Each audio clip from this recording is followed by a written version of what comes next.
반갑습니다, 여러분. 자, 오늘은 유아체육론 1강 첫 번째 시간인데요. 유아체육에 대한 개념을 잠깐 살펴보면 상대적으로 조금 다른 과목에 비해서 분량이 작기 때문에 그만큼 상대적으로 좀 쉬운 과목에 해당을 하고요. 3장밖에 없습니다.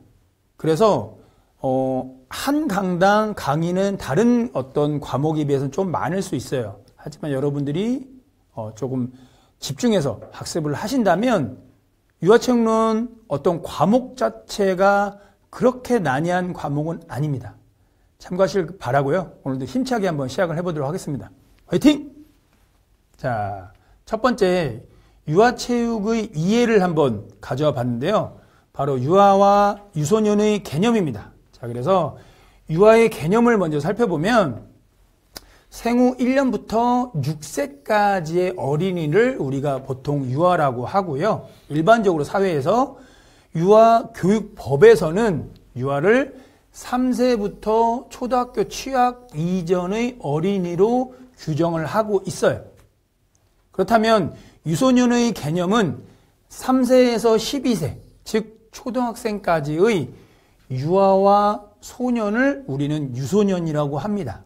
자, 그렇다면 유소년 스포츠 지도사의 정의는 유소년 스포츠 지도사란 유소년, 그래서 만 3세부터 중학교 취학 전까지를 이야기하고요. 그 유소년의 행동 양식과 신체 발달에 대한 어떤 지식을 갖추고 해당 자격 종목, 그렇겠죠. 여러 종목이 있죠. 수영, 농구, 탁구, 배구, 여러 가지 있습니다. 이런 종목에 대하여 유소년을 대상으로 체육을 지도하는 사람을 우리는 유소년 스포츠 지도사라고 칭합니다. 자, 그렇다면 유아기의 반사의 개념과 종류를 살펴볼 텐데요. 우선 반사의 개념이 무엇이냐? 거의 매년 나온다고 보시면 되고 무조건 여기서 한 문제 또는 두 문제 나온다고 보시면 돼요. 그래서 반사의 개념은 영아기는 대뇌 기능 발달이 이루어지지 않아요. 그래서 대부분 어때요? 바로 반사적인 행동을 보이는 시기가 바로 영아기입니다. 그래서 반사적 행동은 신경계 하부 영역을 관장하고 연령이 높아지면 뇌의 고등 영역에 발달해서 반사 행동은 의식적인 운동으로 바뀌거나 또는 사라지는 과정을 반사의 개념으로 이야기하고 있어요. 자, 반사의 종류는 세 가지로 구분을 하고 있는데 우선 첫 번째 원시적 반사. 그래서 영아가 영양분을 얻고 보호 본능을 갖는 것과 연관되어 있습니다. 그래서 태아기부터 생후 1년 정도까지 유지를 하는 그런 원시적인 반사예요. 그래서 목경직 반사, 비대칭성 목경직 반사도 있고요. 그리고 대칭 목경직 반사, 그리고 모로 반사, 그리고 빨기 반사, 그리고 포유 찾기 반사, 그리고 손바닥 잡기 반사, 그리고 발바닥 파악 반사, 바빈스키 반사, 이런 것들이 바로 원시적 반사에 해당하고요. 다음은 자세 반사가 있습니다. 자, 자세 반사는 환경에 적합한 직립 자세 어떤 그런 것들을 준비하기 위한 과정을 얘기하고요. 낙하산 반사, 당김 반사, 목자세 반사, 몸통 자세 반사, 지지 반사, 진깁 반사들이 있습니다. 그리고 반사의 종류 세 번째 이동 반사가 있어요. 자, 이동 반사는 아기가 걷기 위해서 일반적으로 생후 첫 6주에서 전부터 나타났다가 5개월쯤 되면 사라져서 수의적 행동 발달을 추측하게 합니다. 그래서 어떤 종류들이 있냐? 기기 반사, 걷기 반사, 수영 반사 이런 것들이 있다라고 여러분들이 참고하시면 좋겠고요. 자, 그렇다면 앞서 얘기한 그런 내용들을 조금 더 디테일하게 한번 살펴보면 첫 번째 원시적 반사, 비대칭성 목경직 반사. 이거는 누운 자세 옆으로 머리를 돌리면서 돌림 쪽의 팔과 다리가 비대칭적으로 신전되는 그런 반사를 이야기하고요. 다음은 대칭성 목경직 반사가 있어요. 머리를 앞으로 구부리면 팔은 굴곡되고 다리가 펴집니다. 자, 머리를 뒤로 하면 팔은 펴지고 다리는 구부러지는 대칭, 목경직이고요. 세 번째는 모로 반사가 있습니다. 소음이나 어떤 갑작스러운 머리의 위치의 변화에 따라서 팔을 밖으로 펼치며 무언가를 잡으려고 해요. 이런 팔을 감싸 안는 그런 자세를 우리가 모로 반사라고 하고요. 다음은 빨기, 흡입 반사인데요.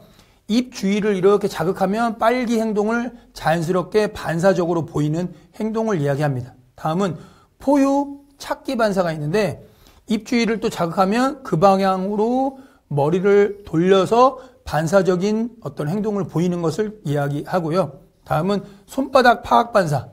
아기의 손바닥을 건드리는 그 대상 주변의 손가락을 구부리는 반사를 이야기합니다. 그리고 발바닥 반사가 있어요. 발바닥 주변을 자극하면 발바닥을 이렇게 오므리는 그런 반사고요.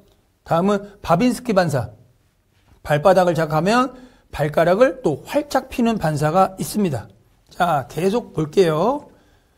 자, 다음은 자세 반사인데요.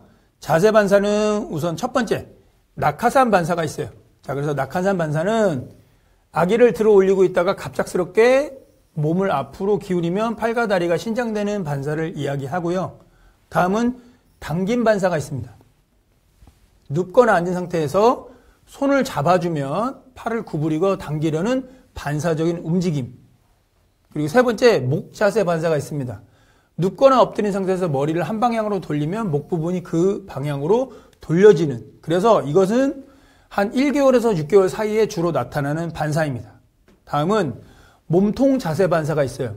눕거나 엎드린 상태에서 머리를 한 방향으로 돌리면 목 아랫부분을 그 방향으로 돌리려는 반사. 자, 이거는 6개월에서 12개월 사이에 나타나고요.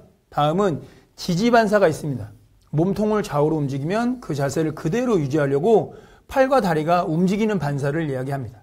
다음은 직립 반사가 있습니다. 직립 반사는 몸을 잡고 움직여주면 머리를 직립으로 유지하려고 하는 반사를 이야기합니다. 지금까지 자세 반사를 알아봤고요. 세 번째, 이동 반사를 한번 살펴보도록 할게요. 자, 이동 반사는 첫 번째 기기 반사가 있습니다. 바닥에 배로 대고 엎드린 자세에서 한쪽 혹은 양 발바닥을 좌우로 교대로 밀어주면서 양손과 양발로 기는 동작 반사. 그래서 뭐 군인들이 이렇게 엎드려서 그런 자세하고 좀 생각이 나겠죠. 그리고 다음은 걷기 반사가 있어요. 겨드랑이를 잡고 평평한 곳을 바닥을 닿게 하면 마치 걷는 것처럼 다리를 한 발 한 발 차례로 들어 올리려고 하는 행동 반사입니다. 그리고 수영 반사가 있습니다. 물속에서 몸이 잠기도록 하면 팔과 다리가 활발한 움직임을 보여요. 그래서 몸이 뜨도록 불수의적으로 호흡을 멈추는 행동. 이것을 우리가 생존 본능이라고 얘기를 하는데 생존 수영에서도 이걸 갖고 얘기를 많이 합니다. 그래서 우리가 엄마 뱃속에서 태어나잖아요. 그래서 그 엄마의 뱃속, 그 양수 안이 물 환경이기 때문에 처음에 아이가 딱 태어났을 때는 물이 더 편한 겁니다. 그래서 이런 반사를 보인다라고 이해를 좀 하시면 좋겠고요. 반사 움직임 시기. 그래서 기출문제를 살펴보면 태아기를 거쳐서 생후 4개월까지에 관찰될 수 있는 바로 불수의적, 수의적이 아닌 불수의적 움직임의 특징을 보인다. 자, 다음은 뇌 중추는 다양한 각도와 지속 시간을 가지는 여러 자극에 의해서 불수의적 반응을 유발할 수 있다라는 것이고요. 뇌 하부 중추는 운동 피질보다 더 많이 발달해서 태아와 신생아의 움직임을 제어하는데 바로 필수적이다. 이렇게 예시를 여러분들이 한번 알고 가면 좋겠습니다. 자, 다음은 시기에 따른 특징을 한번 살펴볼 텐데요. 각 시기를 살펴보면 우선 신생아. 자, 그래서 미성숙 단계죠. 그래서 출생 후 약 2주에서 4주 정도를 우리는 신생아라고 합니다. 그래서 머리가 신체의 4분의 1을 차지해요. 그리고 뼈가 유연한 것이 특징입니다. 그래서 이때는 뼈가 완전히 말랑말랑하죠. 다음은 영아기예요. 자, 영아기는 출생을 한 후에 4주에서 한 3세 정도까지, 그래서 체중과 신체가 급성장하는 시기예요. 그래서 6개월까지 두뇌가 급격하게 발달하고요. 12개월 정도가 되면 걸음마를 시작을 합니다. 보통. 자, 세 번째 유아기예요. 3세에서 6세까지를 이야기하고요. 성장 속도가 줄어드는 기간이에요. 그래서 신체의 움직임을 발달시키고 정교하게 만드는 그런 시기이고요. 이 시기의 운동은 안전성, 그리고 이동, 조작 운동으로 구분을 하고 있습니다. 다음은 영악 아동기예요. 아동기는 6세에서 12세. 그래서 꾸준히 성장하는 시기예요. 한 방에 빡이 아니고 좀 꾸준하게. 그래서 체육실기 기술이 발달하는 그런 모습을 보이는 시기입니다. 자, 그렇다면 유아기 인지적, 정서적 특징을 먼저 살펴보면 첫 번째 인지적 특성이에요. 그 특징이 무엇이냐? 사고와 생각을 말로 표현하는 능력이 점점 좋아져요. 다음은 상상력이 풍부한 시기예요. 그래서 정확성과 어떤 사건들이 적절한 순서로 크게 관심이 없습니다. 그냥 상상력이 막 풍부해요. 그래서 어떻게 보면 거짓말 같은데 아이들은 귀엽죠. 자, 세 번째, 개인적으로 연관이 있는 새로운 상징들에 대해서 지속적으로 조사하고 발견하는 시기입니다. 네 번째, 활동적인 놀이를 통해서 어떻게, 방법, 왜, 이유 이런 것들을 활동하는지 학습하는 그런 시기입니다. 즉, 이 시기에는 놀이를 통해서 뇌가 발달한다라고 해서 아이들, 특히 이런 유아기의 놀이는 굉장히 중요하죠. 발달의 전조작기로 자기 만족의 기본적인 사회적 어떤 행동으로 전환하는 발달의 전 단계를 인지적 특징으로 가져와 봤고요. 다음은 정서적 특징을 가져와 봤습니다. 자, 정서적 특징의 첫 번째, 비교적 자기중심적이고 모든 사람이 자기와 같은 어떤 방식으로 판단하고 생각해요. 그래서 이 시기에는 굉장히 어떻게 보면 약간 이기주의, 개인주의가 굉장히 강하죠. 예. 그리고 종종 상황에 대한 어떤 두려움과 부끄러움을 나타내고 자의식이 강하고 친숙한 사람 곁을 떠나지 않으려고 해요. 그래서 아이들이 쉽게 얘기해서 엄마의 품을 떠나지 않으려고 하는 것과 똑같은 거죠. 그리고 옳고 그름을 구분하는 것을 이제 배우기 시작해요. 그리고 이때 의식이 발달하기 시작합니다. 자, 네 번째, 자아의 개념이 급격히 발달하여 이 시기의 아이들은 성공지향적인 어떤 경험과 긍정적인 어떤 강화를 제공하면 유아의 자신감을 확립하는 데 도움을 줍니다. 그래서 이 시기에는 좀 잘못해도, 실수해도, 좀 못해도 칭찬을 하죠. 오냐오냐 하죠. 물론 이제 이게 나중에 문제가 될 수도 있다라고 하지만 그래도 이 시기에는 칭찬을 해주는 것이 좋습니다. 그리고 유아기의 정서 유형에는 공포, 분노, 애정, 질투, 기쁨, 호기심 이런 것들이 있다라고 참고하시면 됩니다.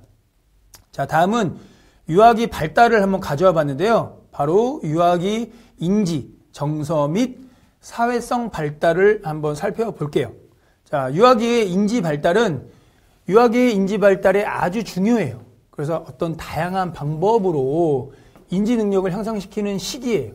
그래서 부모가 적극적으로 개입해서 사고와 개념의 형성, 그리고 인지 기능을 발달시켜야 합니다. 자신만의 관점으로 사고하고 보이는 대로 믿는 경향이 좀 강한 그런 시기이죠. 자, 피아제의 인지 발달론을 가져와 봤는데요. 보통 유아체육론에서 가장 많이 나오고 무조건 한 문제는 여기서 나온다라고 보시면 됩니다. 그리고 실제로 유아체육론에서 뭐라고 할까, 가장 많이 거론되는 대표적인 학자죠. 자, 그래서 피아제의 인지 발달론에 따르면 우선 1단계 감각 운동기예요. 자, 이 시기는 0세에서 2세부터 첫 스타트에부터 그래서 자기 그리고 타인에 대한 원시적인 감각을 획득하는 시기예요.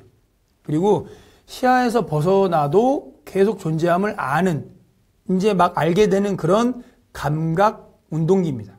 자, 두 번째는 2단계 전조작기예요. 나이는 2세에서 7세인데요.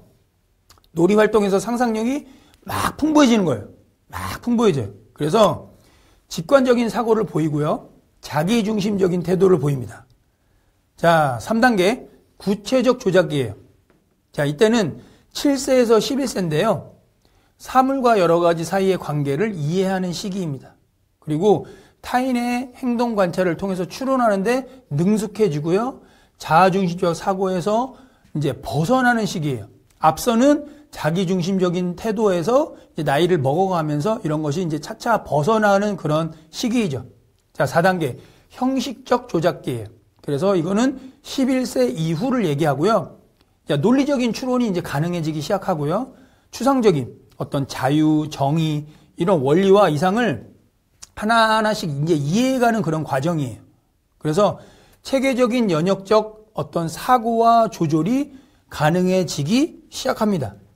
자, 그렇다면 정서 발달을 한번 살펴볼게요. 다음은 정서 발달은 우선 첫 번째 출생을 해서 1차적 정서가 나타납니다. 그렇겠죠. 그리고 한 6개월까지는 정서적 어떤 정적 정서. 그래서 주의가 넓어지는 표출이 장려되는 시기예요. 그래서 보다 일반적 정서가 향상되는 시기입니다. 그리고 그 다음인 7개월에서 12개월에는 분노, 공포, 슬픔과 같은 1차적 정서보다 분명해져요. 그래서 정서가 자기 조절이 향상되는 그런 시기입니다.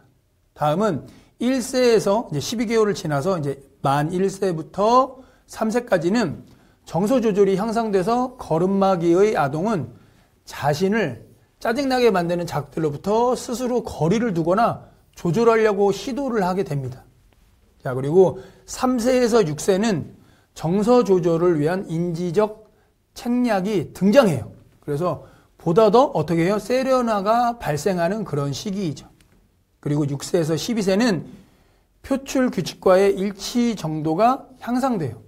그래서 자기 조절 방법은 보다 다양하고 또 복잡해지는 그런 시기입니다. 자, 이제 사회성 발달을 한번 살펴볼게요. 사회성. 첫 번째, 영아기는 생후 첫 1년은 자기중심적이고 사회화가 이루어지지 않는 시기예요. 이루어질 수가 없죠. 자기중심적으로 생각을 하기 때문에 그렇죠. 자, 사회적 관계가 급격하게 증가해도 사회적 어떤 상호작용이 매우 제한적인 그런 시기입니다. 자, 그런데 이제 여기서 벗어나서 유아기와 아동기로 오면 영아기보다 어떤 큰 사회적 영향을 받는 시기예요. 그래서 사회성의 발달과 더불어서 운동 발달에도 큰 변화가 눈에 띄게 나타나는 시기가 유아 아동기입니다. 그래서 다음은 아동 청소년기인데요. 또래 집단이 사회성 발달에 큰 영향을 주는 시기예요. 그래서 이때는 또래 집단을 잘 만나면 다행인데 좀 잘못 만나면 좀 나쁜 길로 빠지거나 이래서 부모님들이 그런 걸 굉장히 주의하는 그런 시기죠. 그래서 특히 유치원이나 학교의 또래 집단은 아동 및 청소년의 복장이나 행동, 그리고 어휘 등에 큰 영향을 주고 신체 활동의 참여 여부와 같은 행동을 결정하는데도 상당히 영향을 많이 미치는 그런 시기입니다. 자, 그래서 기출문제를 한번 가져와 봤어요. 자, 그래서 기출문제에 유아기 인지발달 주요 이론의 개념을 살펴보면 이게 인지발달 단계, 그래서 이렇게 가로치는 거예요. 이렇게 가로치고 이게 뭐냐 이렇게 나온다는 거죠. 그래서 다시 말씀드리지만 아마 점점점 이런 문제들이 많아질 거라고 생각을 해요. 그래서 제가 뭐 기출문제야 이미 나왔던 문제들이지만 예상문제나 파이널 모의고사는 이런 문제를 많이 제가 출제해서 여러분들이 사전에 미래에 대비할 수 있도록 제가 준비를 하고 있습니다. 자, 다음 내용 볼게요. 유아기 운동 발달이에요. 그래서 운동 발달의 어떤 특징을 한번 살펴보면 유아기에는 골격이나 근육의 발달과 더불어서 그뿐만이 아니라 신경과 근육이 증대되고 운동 능력이 발달하는 시기입니다. 그래서 개인의 차이는 있으나 성장은 유아기를 거쳐서 순차적이고 예상할 수 있는 일련의 순서로 일어난다라는, 즉 양적인 변화의 과정이에요. 질적인 것보다는 양적으로 이 시기는 뭐 A나 B나 C나 다 똑같이 확 성장하는 시기라는 것이죠. 그래서 유아기의 운동 발달은 어떤 다른 영역의 발달에도 영향을 상당히 많이 미쳐요. 그래서 신장, 체중, 신경조직, 근육이 꾸준히 증가합니다. 자, 그렇다면 성장 단계에서의 운동 발달을 한번 쭉 예시로 가져와 봤어요. 실제로 기출됐던 내용들입니다. 한번 살펴보면 첫 번째 1세에는 이제 막 걷기 시작해요. 자, 2세는 신체 움직임이 발달하기 시작합니다. 자, 3세는 중심을 잡고 한 발로 서서 균형을 잡을 수 있게 되는 시기입니다. 자, 4세는 낮은 높이의 장애물을 뛰어넘고 앞으로 구르고 물체를 던질 수 있어요. 그리고 5세가 되면 전신 운동이 가능해지고 방향 전환 등의 즉 균형 감각이 형성되는 시기입니다. 그리고 6세에는 달리는 속도가 이제 점차 빨라져요. 그리고 점차 각 신체 기능의 협응력, 이제 어깨, 가슴, 팔 이런 것들이 다 조화롭게 이루어지는 그런 협응력이 좋아지는 그런 시기이죠. 그래서 운동 기술의 발달을 살펴보면 기술과 관련된 동작이 특정한 목적을 가지며 수의적인 운동이어야 합니다. 불수의근과 수의근 한 번 더 여러분들이 가져가셔야 돼요. 유아체육론에서는 불수의근, 수의근 계속 나옵니다. 자, 운동 기술은 행동의 목적을 달성하기 위해서 신체, 사지의 움직임이 있어야 합니다. 자, 기출문제를 한번 살펴볼게요. 그래서 기출문제는 유아의 어떤 운동 발달 예시를 한번 가져와 봤는데요. 유아기는 지각 운동 발달의 바로 뭐예요? 최적기다. 네, 요거 가져가시고요. 그리고 지각 운동 발달은 운동의 운동 능력을 나타내는 바로 중요 요소 중에 하나예요. 유아기의 지각 운동 어떤 학습 경험이 많으면 많을수록 어떤 다양한 운동 상황에 반응하는 바로 이 적응력이 발달됩니다. 자, 그래서 유아체육론 문제를 풀 때는 이걸 하나 여러분들이 꼭 기억을 하셔야 되는데, 자, 유아기는 어때요? 거의 특별한 아주 장애를 갖고 태어난 아이들을 빼놓고 거의 대부분이 급성장하는 시기예요. 급성장이라는 말을 어떤 그 사회학적인 개념으로 풀어서 제가 말씀을 드리면 긍정적인 시기라는 것이죠. 무조건 신체가 확 발달하고 급성장하니까 문제를 풀 때 이게 되게 아리까리해 그러면 긍정적인 것으로 체크하는 것이 가장 좋습니다. 자, 계속 이어볼게요. 갤러휴의 유아기 운동 발달의 기본 움직임 단계인데요. 자, 아까 말씀드린 어떤 학자와 가장 많이 나오는, 그래서 갤러휴의 이 이론도 유아체육론에서는 상당히 피아제와 함께 대표적인 학자라고 볼 수 있는데요. 우선 1단계 반사운동 단계예요. 그래서 이거는 출생에서 1세까지를 얘기합니다. 자, 2단계 초보운동 단계예요. 1세부터 2세까지를 얘기하고요. 3단계 기본운동 단계예요. 2세부터 7세. 그리고 4단계 전문운동 단계 7세에서 14세를 갤러휴라는 학자가 주장을 했습니다. 움직임 단계라는 이론을 가지고. 자, 그렇다면 어떻게 문제가 나왔는지 한번 살펴보면 실제로 이렇게 문제가 나온 거예요. 그래서 똑같이 이렇게 기역 치고 니은 치고 디귿 치고 이렇게 나오는 거예요. 그러면 반사 움직임, 초보 움직임, 기본 움직임, 전문 움직임 1단계부터 4단계까지. 그래서 안정성, 이동, 조작 이 세 가지의 움직임 과제의 기능을 가지고 이렇게 문제를 풀어가라. 이렇게 나온다라고 여러분들이 이해하시면 좋겠습니다. 자, 다음은 괴젤이라는 학자가 이야기한 성숙주의 이론이에요. 자, 이것도 상당히 최근에, 과거에는 잘 안 나왔었는데 요즘 좀 나오고 있는 추세고요. 한번 살펴보면 성숙주의 이론이에요. 그래서 이 성숙주의 이론이라는 건 무엇이냐?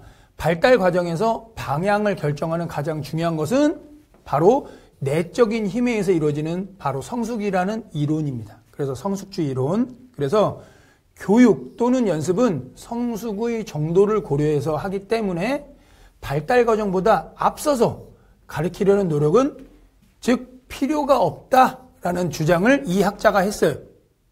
자, 인간은 유아기에 타고난 유전적인 요인에 의해서 성장과 발달이 결정된다라는 이론입니다. 그래서 유아가 준비가 되었을 경우에는 성인의 개입은 자제하고 자신의 발달 수준이 적절한 활동을 스스로 선택하게 활동을 해야 한다라고 보는 이론입니다. 성숙주의 이론. 자, 다음은 에릭슨이라는 학자가 이야기한 심리사회 발달 이론이에요. 그래서 이 이론은 첫 번째 개념을 한번 살펴보면 인간의 성격 발달은 인생에 걸쳐서 사회 관계 속에서 형성된다라고 보는, 즉 인간관계 상호작용이라는 큰 틀에서 이야기하는 것이 이 심리사회 발달 이론의 핵심이에요. 그래서 이것을 1단계부터 8단계까지로 나눠놨는데 첫 번째 1단계는 바로 신뢰와 불신입니다. 자, 이 1단계에서는 신체적, 심리적 어떤 요구 충족에 따라서 신뢰하거나 또는 불신하는 그런 단계라고 해서 신뢰와 불신. 자, 2단계는 이제 1.5세에서 3세 정도로 이야기를 하고 있는데 자율과 수치예요. 스스로 활동하면서 자율성이 발달하는 시기로 지나친 통제와 과잉 보호 등은 바로 수치심을 유발합니다. 좀 자유롭게 자율성을 좀 보장을 해줘야 되는 시기다라는 것이고요. 3단계는 3세에서부터 6세인데요. 주도성과 죄책감 시기라고 해서 자신의 목표, 실천 욕구와 또래 사이 판단의 사이에서 갈등을 겪는 시기예요. 자, 4단계는 6세에서 12세입니다. 그래서 근면성과 열등감인데요. 칭찬과 격려가 근면성을 발달시키고 활동 제한과 비판은 열등감을 유발하게 되는 시기이다라는 것이고요. 5단계는 12세에서 18세. 그래서 이 시기는 정체성과 역할의 혼돈. 그래서 정서적 안정과 심리 발달이 잘 이루어지면 정체성이 확립되지만 그렇지 않으면 정체성의 혼돈을 겪는 시기입니다. 자, 6단계 성인의 초기예요. 이제 막 20살이 됐어, 이제. 이때는 친밀감과 고독이에요. 자신과 어떤 타인의 정체성 공유로 친밀감을 형성하는 시기예요. 친밀한 인간관계 형성이 만약에 부족하다. 그러면 이때 굉장히 고독함을 많이 느껴요. 그래서 우리나라에서 특히 의외로 한참 수능 잘 봐서 대학에 왔는데 우울감에 빠지거나 나쁜 경우에 이제 자살로 이루어지는 경우가 이런 이유 때문에 그렇습니다. 고독감을 다른 시기보다 더 많이 느끼는 것이죠. 그리고 7단계예요. 성인기. 생산성과 정체예요. 그래서 자녀 양육과 직업에 초점을 맞추는 시기. 그래서 사회적 생산 활동에 참여하지만 그렇지 못한 어떤 생산성 결핍으로 침체를 또 경험하는 그런 시기이기도 하고요. 그리고 8단계 노년기는 자아의 주체성과 또 절망의 시기라고 해요. 그래서 삶을 뒤돌아보면서 이제 죽음을 맞이하는 시기. 그래서 자아 통합에 실패하면 후회와 절망을 경험하는 시기다라고 에릭슨이 주장을 했습니다. 자, 다음은 콜버그라는 학자가 이야기한 도덕성 발달 이론을 한번 살펴볼게요. 우선 개념을 살펴보면 어떤 시간이 지남에 따라서 도덕성이 어떻게 변하는지를 관찰한 거예요. 이 학자는. 그래서 도덕적 사고를 3개의 수준과 6개의 단계로 구성하고 있습니다. 자, 그래서 첫 번째 0세에서 10세까지는 내적 기준이 부족해서 자기 어떤 중심적 도덕 추론을 하는 단계이다. 그래서 이거를 단계로 1단계와 2단계인데 1단계는 처벌과 복종 지향이고 2단계는 개인적 욕구를 지향하는 시기이다. 그래서 3수준에서 첫 부분에서 1단계와 2단계를 이야기했고요. 자, 두 번째 수준에서는 10세와 20세, 10세에서 20세 사이를 얘기하는데 사회 간섭에 따라서 도덕을 추론하는 단계다. 그래서 이 단계인 3단계는 대인관계의 조화를 지향하고 4단계에서는 법과 질서를 지향하는 시기이다. 그리고 마지막 20세 이후에는 자신의 추상적 원리로 도덕을 추론하는 단계예요. 그래서 단계로 5단계는 사회 계약을 지향하고 6단계는 보편적 도덕을 지향하는 그런 도덕성 발달 이론을 콜버그가 주장을 했습니다. 자, 다음은 파튼이 얘기한 사회적 놀이 발달 유형을 한번 살펴볼게요. 각각의 놀이의 유형을 살펴보면 첫 번째 비참여 행동, 목적이 없는 움직임을 얘기하는 것이겠죠. 두 번째 방관자적 행동, 다른 사람의 놀이를 바라보는 거예요. 그래서 대화는 하지만 또 참여하지는 않는 단계예요. 그리고 단독 놀이는 혼자 놀이에 몰두하는 그런 유형을 또 이야기하고요. 병행 놀이는 다른 사람과 장난감을 함께 사용해서 흉내도 내지만 실제로 혼자 놀이하면서 거의 상호작용을 하지는 않아요. 다음은 연합놀이예요. 자연스럽게 함께 놀거나 우발적으로 함께 놀이를 하는 그런 유형이고요. 그리고 끝으로 협동놀이는 연합놀이, 앞서 얘기한 차이는 사전 계획이나 협의가 있다는 점입니다. 그래서 놀이를 주도하는 리더가 존재해요. 그래서 서로 어떻게 해요? 역할 분담과 상호작용을 하는 것이 바로 협동놀이와 연합놀이의 차이이다 라고 여러분들이 그렇게 이해하시면 되고요. 다음은 반두라가 얘기한 사회학습 이론이에요. 자, 반두라라는 학자는 스포츠 사회학에서도 나오고 스포츠 심리학에서도 나왔죠. 자, 그래서 개념을 살펴보면 타인의 행동을 관찰해서 학습이 이루어진다라고 보는 이론입니다. 그래서 4단계로 구성을 하고 있는데 1단계 주의 과정이에요. 어떠한 대상에 집중하기 위해서 선택 지각을 하는 그런 단계이다. 1단계. 자, 2단계는 파지 과정입니다. 관찰한 행동을 오랜 동안 기억하는 파지. 스포츠 심리학에서도 설명했죠. 어떤 기억을 굉장히 오랜 동안 끌고 쭉 가져가는 것을 파지라고 얘기했어요. 그래서 파지 부족은 행동 모방에 어려움을 겪는다. 자, 3단계는 운동 재생 과정이에요. 관찰한 행동을 재생하는 과정. 즉, 신체적 성장과 연습이 필요한 그런 과정이고요. 4단계, 동기 유발 과정이에요. 모델을 관찰해서 새로운 지식을 얻기 위해서는 보상과 강화의 동기 유발이 필요하다라고 보는 이론이 바로 반두라의 사회학습 이론입니다. 다음은 프로이드의 정신분석 이론이 나와요. 자, 프로이드가 얘기한 정신분석 이론의 개념을 살펴보면 인간의 마음은 원초와, 즉 본능이라고 하죠. 다음은 자아, 현실, 자, 초자, 도덕, 이 3가지 구조로 이루어져 있다라고 보는 것이고요. 프로이드는 이 어떤 행동은 이 3가지의 구조, 상호작용으로 지배된다라고 보는 것이 프로이트. 그래서 프로이트는 심리학자죠.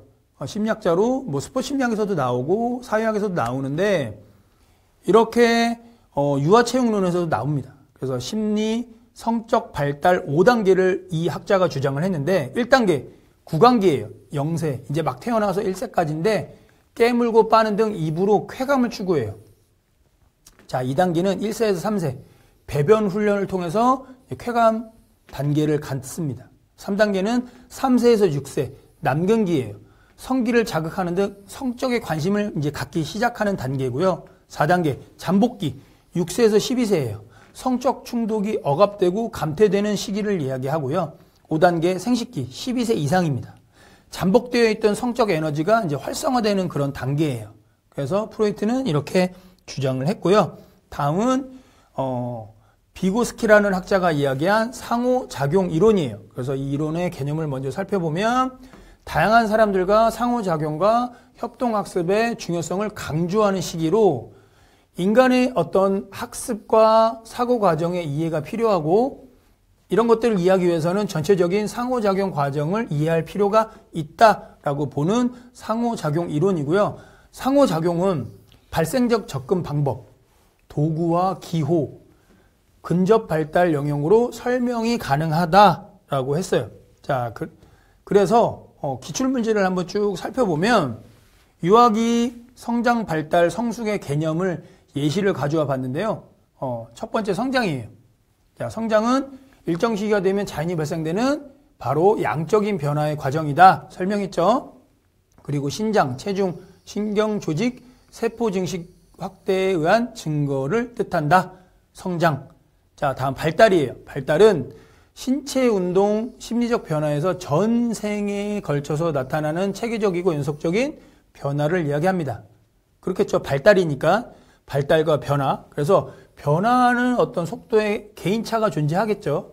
그리고 상승적 변화뿐만이 아니라 하강적 변화도 포함됩니다. 무조건 상승한다라고 보지는 않아요. 대체적으로 상승하겠지만 무조건 100% 상승한다라고 보진 않는다라는 뜻이고요. 다음은 성숙이에요. 기능을 더 높은 어떤 수준으로 끌어올리는, 그래서 발전하도록 하는 이제 질적 변화를 뜻해요. 성장과 성숙은 좀 다르죠. 그래서 신체적, 생리적 변화뿐만 아니라 어떤 행동의 변화까지도 포함을 하고 있어요. 자, 기출문제 예시를 한번 살펴보면 기본 움직임 과제. 그래서 기술 내 발달 순서의 개념입니다. 그래서 기본 움직임 패턴에서 신체 부위들의 발달 속도는 서로 다를 수 있어요. 그렇죠.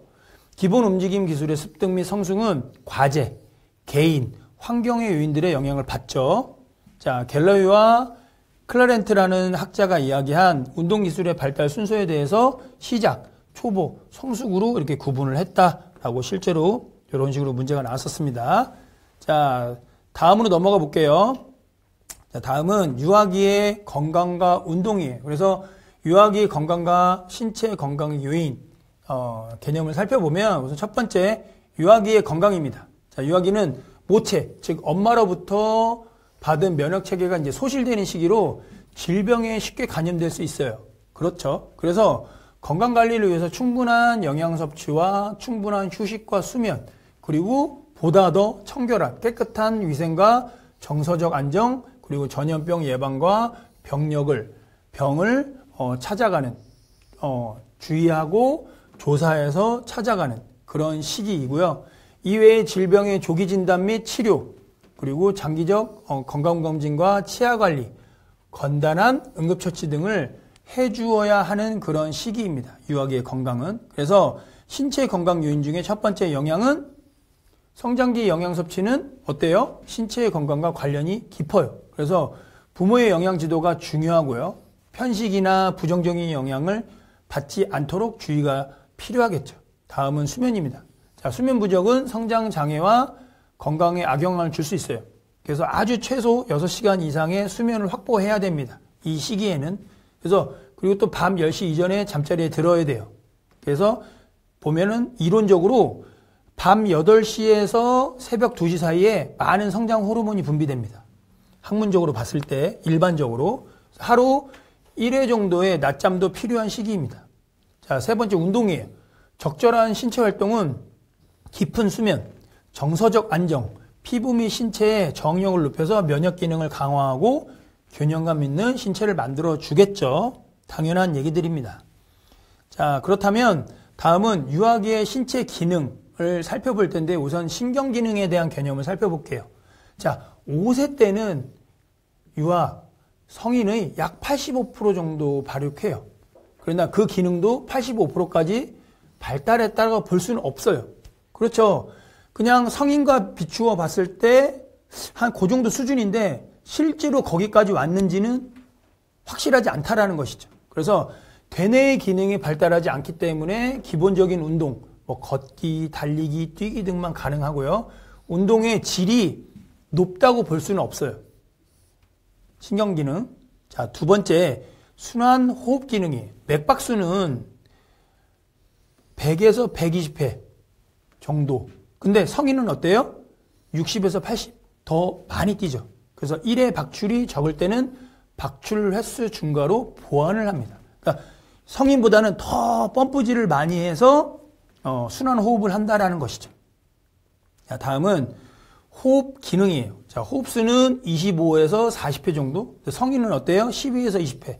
더 많은 호흡을 하죠. 그래서 유아의 경우 호흡수를 증가시킬 여유가 적어요. 그래서 호흡의 한계가 50에서 60으로 많이 제한되어 있다라고 하고요. 다음은 근근육이에요.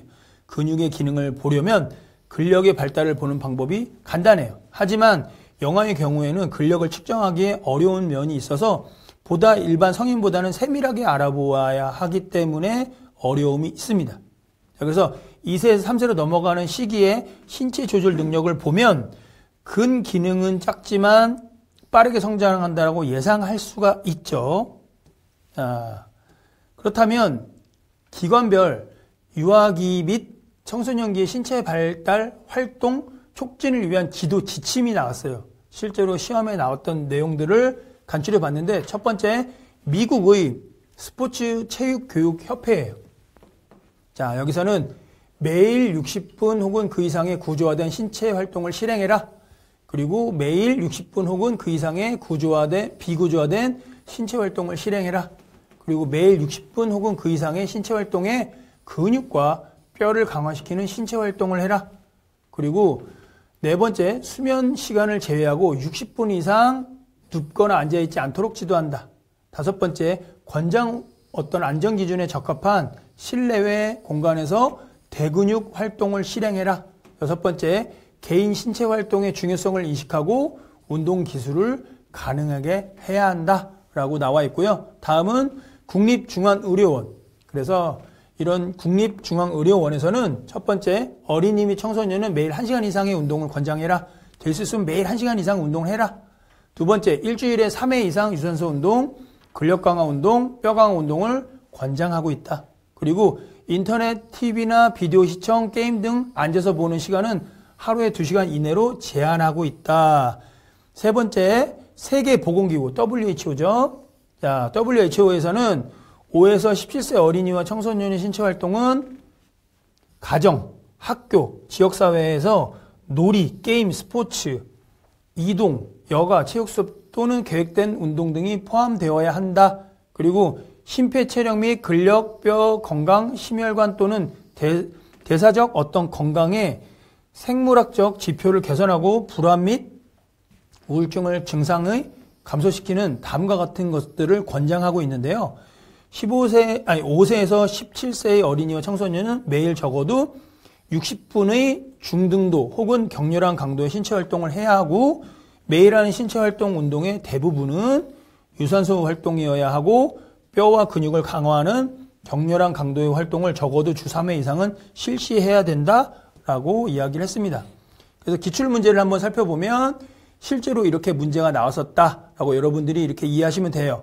자, 그래서 이렇게 유아체육론 1장을 맞춰봤는데요. 자, 유아체육론 3장밖에 없습니다. 분량이 다른 과목에 비해서 작아요. 하지만 여러분들이 보다 더 다른 과목에 비해서 집중해서 보셔야 됩니다. 참고하시길 바라요. 감사합니다.